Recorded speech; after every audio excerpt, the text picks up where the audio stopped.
The voice of Sherry. Durian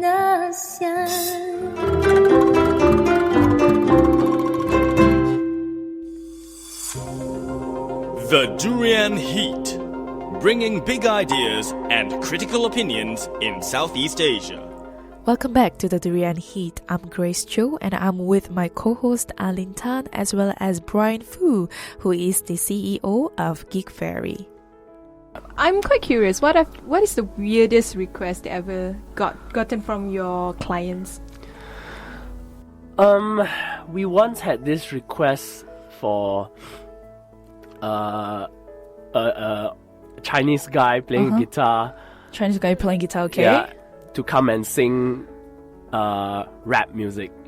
Really? Yeah, it was strange. It was really strange because on his profile there was like no indication that he does rap music. He's full on acoustic set. Yeah, he's an acoustic guy, and these guys requested for him to come and play rap music. So and then how did it turn out? As in, like, he did the rap. It didn't go through. But how about most memorable relationship that you had between clients or bandmates that you feel like, this is the reason why I am doing this? Yeah, actually they both came at the same gig, right? Client she was just so pleased with the live music, and she sent us this long review of the artist.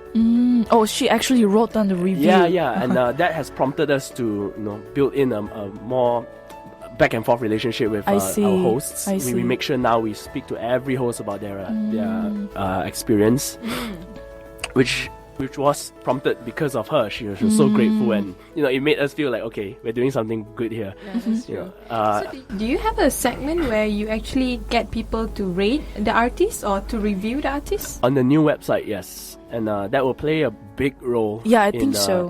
In helping musicians get noticed. Also, will the musicians know? Can they read the criticism or reviews, or they can't? Yeah, I think this will help. It's very transparent. Yeah, it'll help with the transparency. So it makes sure that a musician doesn't come late for the gig. At one point, where after payment is made, hosts and musicians are introduced to each other. So yeah, I mean, if they want to apologize or something, they will have the contact number to do so. I mean, on the platform itself, no. the review. No, it will be a positive or negative review. That's it. Talking about payment, right? It is something hit my mind.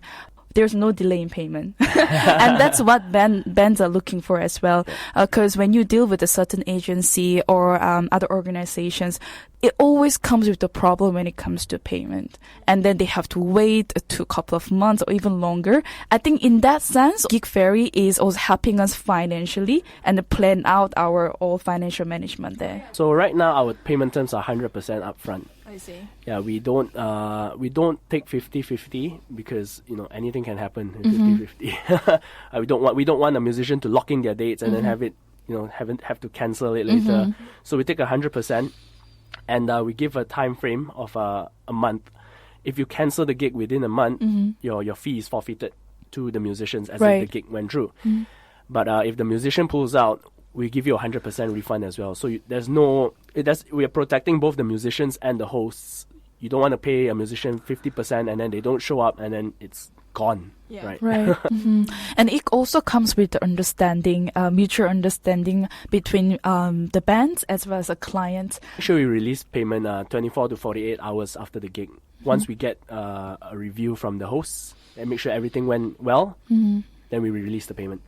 It's a very interesting conversation, and also he gives us quite clear solution to what the bands have been having in Malaysia, perhaps in this region as well. Next 3-4 years, how do you see yourself going further? There have already been a couple of other sites that do the exact same thing popping up over the last couple of months. Competition is always welcome. Healthy competition is welcome. So it also helps us educate the market. It was pretty difficult to get people on the platform at the start. They didn't understand why would they pay 100% upfront. Of course, Why would they use a platform to book? Because it's a new idea. Yeah, it's always very difficult when you're trying to disrupt a market like that. So far, how's the feedback by both clients and the gigs?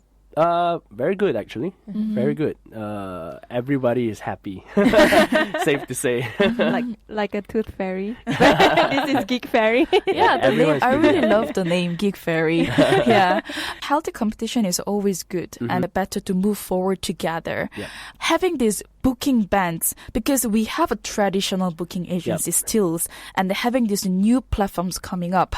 Do you see the competition between these two? So there are two ways to go about this.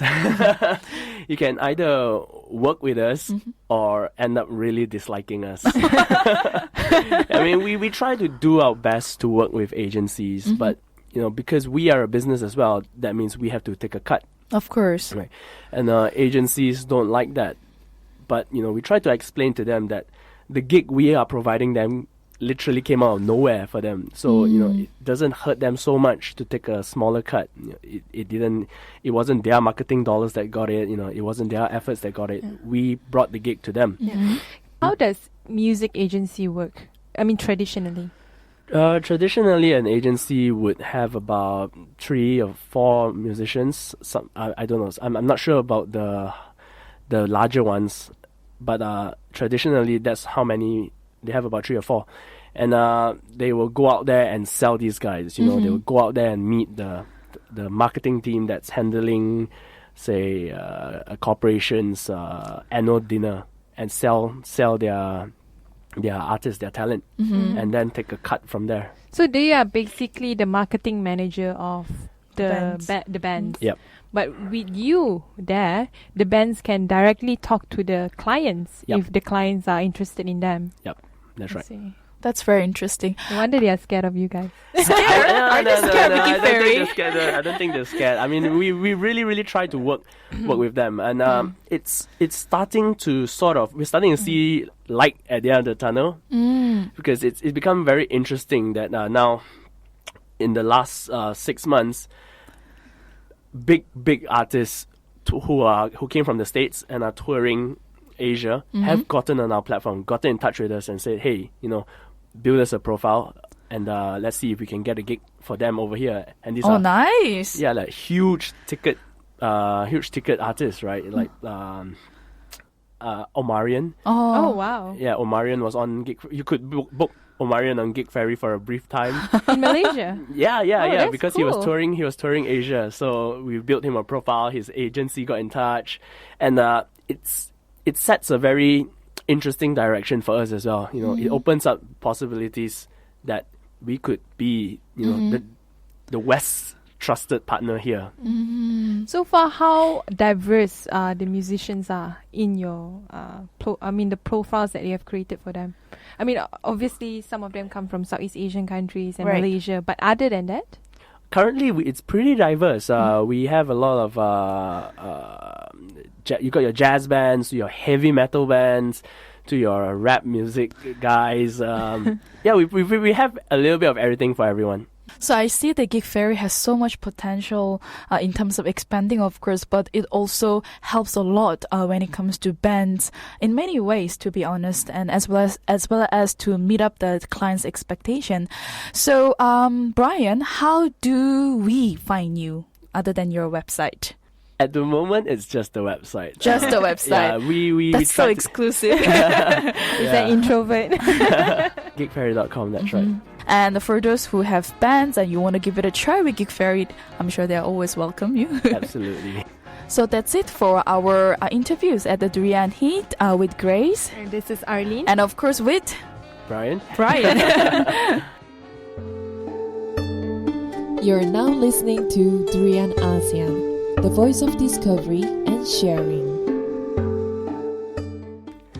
Hi, I'm Brian Fu. I'm from Gigfairy. We're a platform that helps people book live music easier and faster while simultaneously creating gig opportunities for musicians. You are now listening to Durian ASEAN, the voice of discovery.